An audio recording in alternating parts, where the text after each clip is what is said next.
So when you audition for stage, there is a way to introduce yourself and introduce your piece and let the auditors know who you are and what you're doing.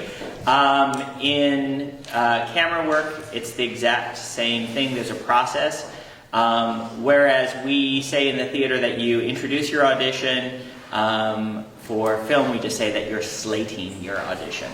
So people will actually say, go ahead and slate, which really means just go ahead and introduce your piece.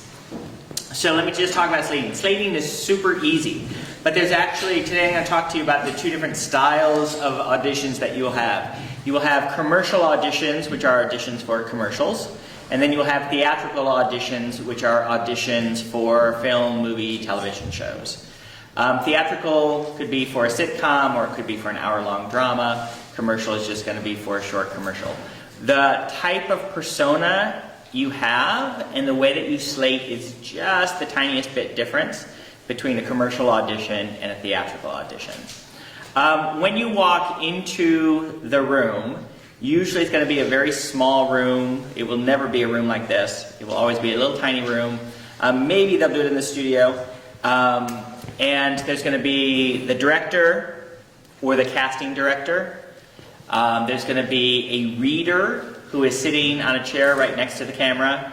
Then there's going to be the camera operator. And usually those are the only people in the room. In a second round audition, you're going to have a lot more people in the space. So you're going to have perhaps the director, if it was just the casting director the first time, or there may be producers, or there may be other decision makers in the room. But today we're just going to pretend like everything is just a first round audition. When you walk in, it will be fairly obvious where you should stand because it's going to be in front of the camera. And it's going to be where the lights are, and you'll also see your mark. So today, for example, whenever you guys come in to do your slating, you've got a mark. Again, the mark is in a T shape, which generally means that your feet should be on either side of that T.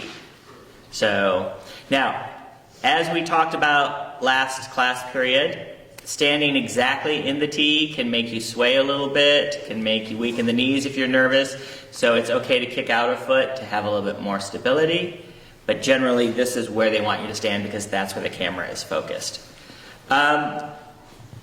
When you slate, be you, meaning that the mistake that a lot of people make is, oh, I should already be in character, the character that I'm auditioning with. They don't want that. It seems a little amateurish and it seems a little bit like you're trying too hard. The same way that if you audition for a play, we tell you don't dress up like the character, right? It's a little inappropriate. We want to see you and we want to see your talent, and that's really why we're doing this.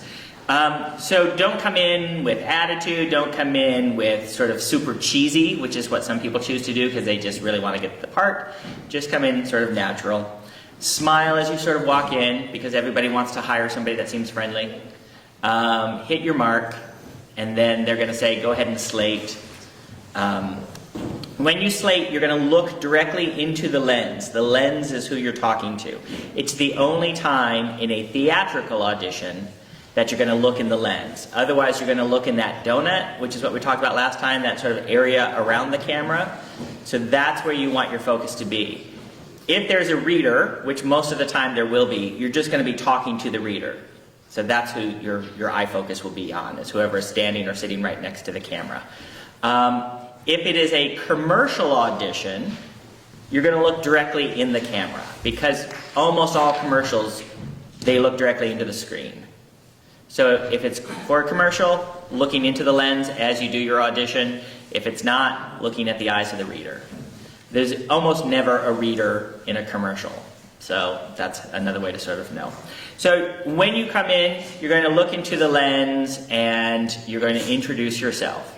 If you are slating for a commercial, they want peppy, they want happy, they want friendly, they want charming, they want things that may seem unnatural at first, but that's what they're really looking for, right? Somebody that's going to get other people excited about the product. So you're going to say, hi, I'm Tom Smith, or whatever your name happens to be, and that's it. Because usually in commercials they don't have character names. So you're just going to introduce yourself, hi, I'm Tom Smith. Always do the hi and or hello and then your name. Then they are likely, not always, but likely to say, we need to see profiles. When they say see profiles, what they're really looking at is they want to see your face in profile both directions. So all you're going to do is turn to your right, let them see this profile, then straight back to the camera, then to the left, come back straight, and then you'll begin your audition. They do that for a couple different reasons. They just want to get different looks at you, or maybe, I don't know why really, but it's tradition. It's very rare, although it does happen sometimes that they do that in theatricals, but almost always it's a commercial only thing. Sometimes in commercials, they will also ask for hands, because maybe you are holding a product, and because we know that that's going to be the hot area in the commercial where they're focusing the most amount of attention on, or maybe it's for dishwashing liquid, which is all about how it keeps your hands soft, or it's nail polish or whatever, they may say we need to see hands. When they say see hands, then you're going to pretend like you're a surgeon getting ready for operating. You're going to do this, mid-chest, show them this side of your hands, show them this side of your hands, and that's it.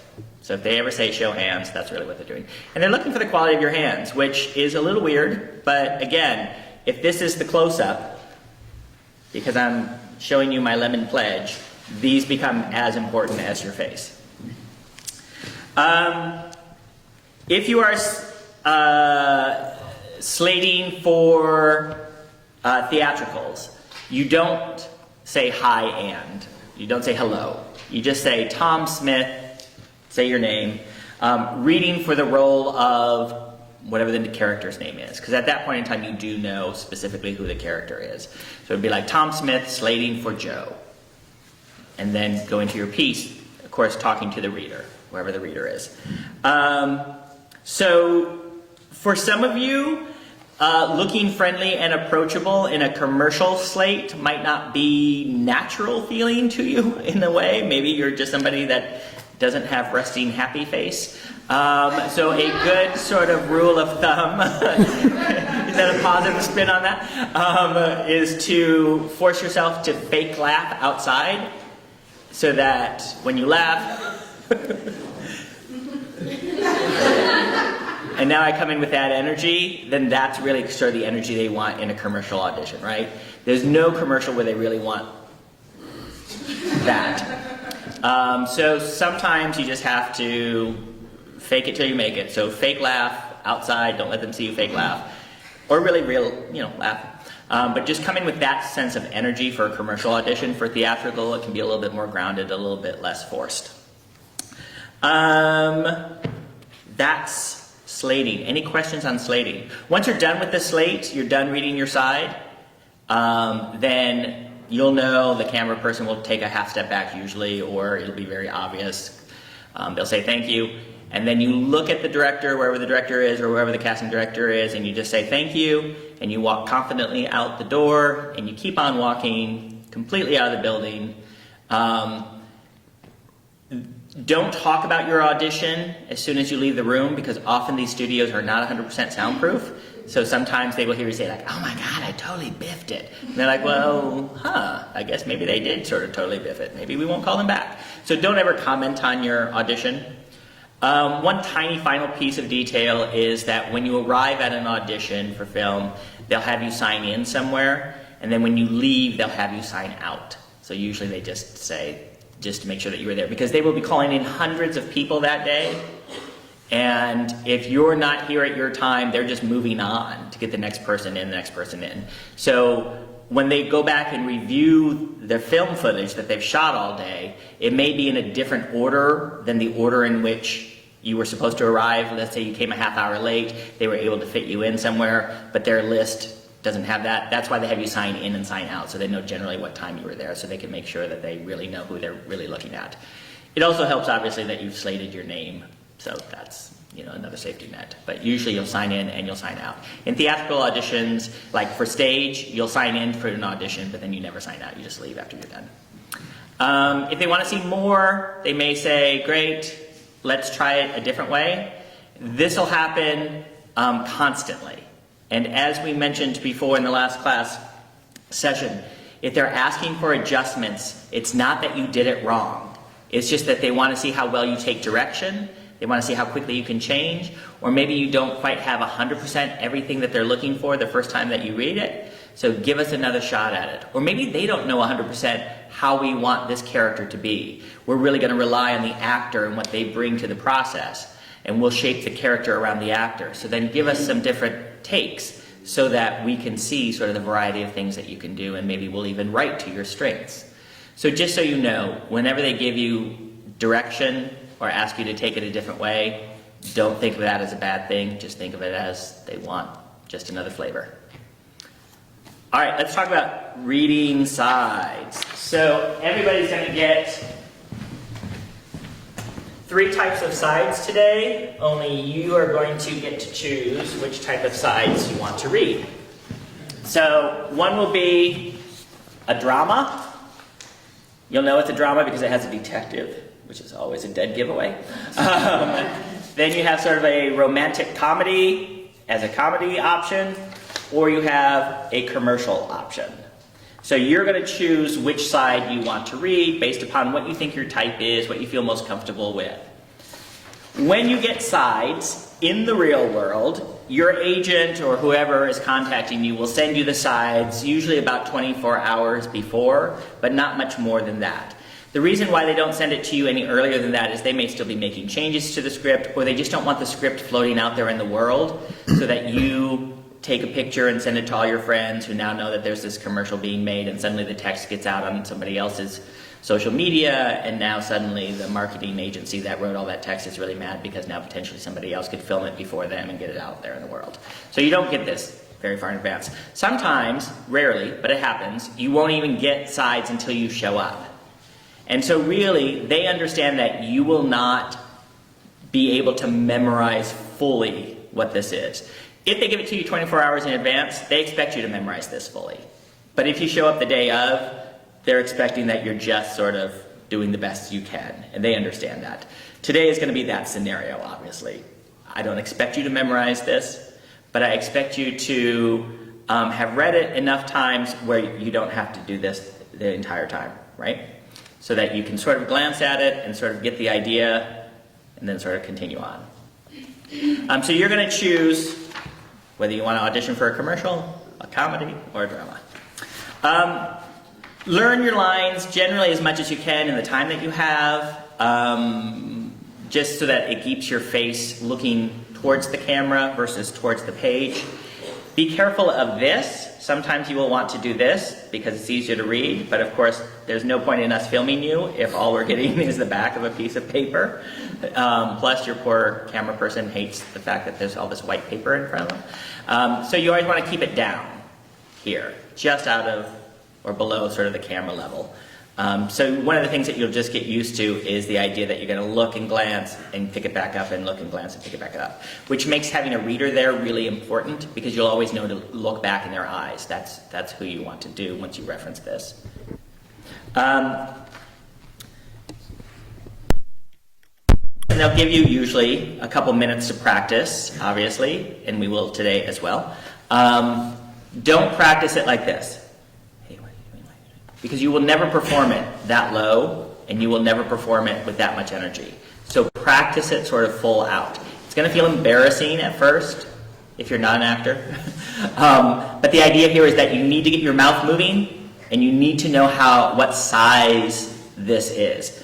The size of the drama, save your breath, I already know, is going to be different than, so it's 2 o'clock in the morning, and you're starving, right? Commercial is the bigger. So you have to practice it that size. So do it sort of full out. It's going to be embarrassing, so my best advice is don't do it in front of somebody. Just aim it at a wall. So literally, I'll be in an audition room like this.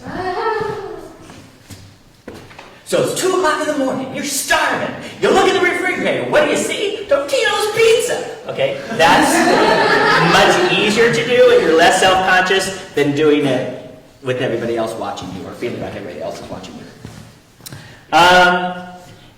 Ask any questions that you want when you come in if something is not clear in the script, but otherwise don't barrage them with a bunch of questions and never ask them, what are you looking for?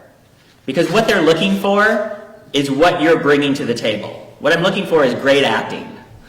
So you don't even need to ask that question. Now you may think, yeah, great acting, sure, but you also maybe want the character to be played a certain way. I'm telling you, in film and TV, often they don't. They want to see what you're bringing. What is your contribution? What is your choice for this character? Because they're buying you and your ideas. They're not just buying you and I'm going to tell you exactly how I want you to do that performance. It's not high school theater, like your high school teachers may have told you exactly how they want you to say the lines. It's not that. So never ask them, like, what are you looking for? Because it seems, again, a little amateurish, and it seems a little bit like, well, if you don't know the answer to that, then maybe you shouldn't be here at all. So just go in and make a choice. The only thing that you may want to ask, and I wouldn't even do this, is like, can you just let me know, is this a close-up or a medium shot? Maybe, because maybe that will affect your performance a little bit, but I wouldn't even worry about that. After you read, wait a moment. There may be some adjustments, so don't just leave the room immediately. If they say thank you, then you know that's your cue to leave the room. But otherwise, just stay there for an extra moment because maybe they're considering something or thinking, how do I want you to adjust? And then wait there, and they may say, great, can you just do one of those lines again, and this time can you make her a little bit more prickly, a little bit more agitated? Sure. Do it again. Just do what they've asked you to do. And then they'll say, great, thank you, and then you look at them and say thank you, and then you walk out.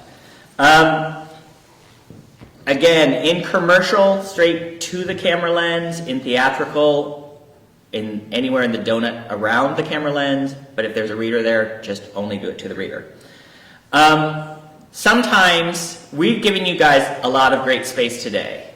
I will tell you that probably 50% of the time, it's going to be this close. Because they're really just focusing on your face. And this is going to feel weird. And the reader is going to be right here, which is awesome because you can have this really intimate conversation.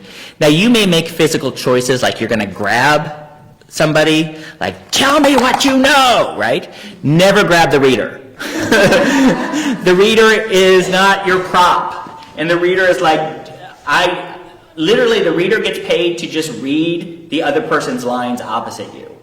The reader isn't always an actor. So sometimes what you get is, about my father, save your breath, I already know. Right? Which is hard because you have to motivate not all of it, you don't, I know everything about your father. So sometimes what you're getting back is not great acting, which is okay, but just kind of know that don't use them as the real other actor in the scene. Never wear anything costumey, either to show off, to make yourself look different, or to make yourself look too much like the character. Given that, it is appropriate, if you know who the character is in advance, to wear something that might be similar to something that the character might wear, without dipping over into costume world. So if I'm playing sort of a blue-collar worker, I'm not going to come to the audition in a suit. Likewise, if I'm going to play a Wall Street exec, I'm not going to come to the audition in a t-shirt and jeans. It doesn't mean I have to go out and buy stuff, and it certainly doesn't mean that I need to, make something. It just means dress within the social class of the character. Never take a moment. So on stage, we tell our actors, after you introduce your piece, take a moment, take a deep breath, then start your piece. You don't get that here. Here, it looks weird, it looks too processy, and it feels like a waste of time in film.